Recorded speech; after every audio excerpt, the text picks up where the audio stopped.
Sri Balaji fire ஒர்க்ஸோடைய candy pack, அதாவது இந்த கேண்டி பேக் பார்த்தீங்கன்னா மொத்தம் எத்தனை ஐட்டம் இருக்குன்னு பார்த்தீங்கன்னா 21 ஐட்டம் கொண்ட ஒரு கிஃப்ட் பாக்ஸை வந்து வடிவமைச்சிருக்காங்க.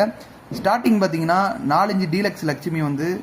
ஒரு பேக்கெட்டும், 3 இன்ச்சு டீலக்ஸ் லட்சுமி ஒரு பேக்கெட்டும், 2.25 இன்ச்சு பேரட் ஒரு பேக்கெட்டும், 2 லட்சுமி ஒரு பேக்கெட்டும், அக்னி ஸ்மால் பாம் பார்த்தீங்கன்னா ஒரு பேக்கெட்டும், பாலாஜி பிஜிலி, அதன் பிறகு ட்விங்க்லிங் ஸ்டாரு அதாவது சாட்டை, அப்புறம் 3 inch deluxe Lakshmi, 10 inch crackers, 1 inch twinkling star, 10 centimeter gold, 7 centimeter crackling, 7 centimeter ஒரு பாக்ஸு, ஃப்ளவர் பாட்ஸ் வந்து பார்த்தீங்கன்னா பிக்கு அது ஒரு பாக்ஸ் போட்டிருக்காங்க, ஸ்பின்னர் பிக்கு அதாவது சங்கு சக்கரம் பார்த்தீங்கன்னா ஒன்று, அதே போல் கார்ட்டூன் ஒண்டர் பாப்ஸ் ஒன்று, பீகாக் ஃபெதர்ஸ் அது ஒரு பாக்ஸு, ராக் அண்ட் மியூசிக்கு அது ஒரு பாக்ஸு, கிராக்லிங் ஷாட் ஒரு பாக்ஸு, ஸ்கை ஷாட் ஒரு பாக்ஸு. நல்லா இருக்குது பாருங்கள்.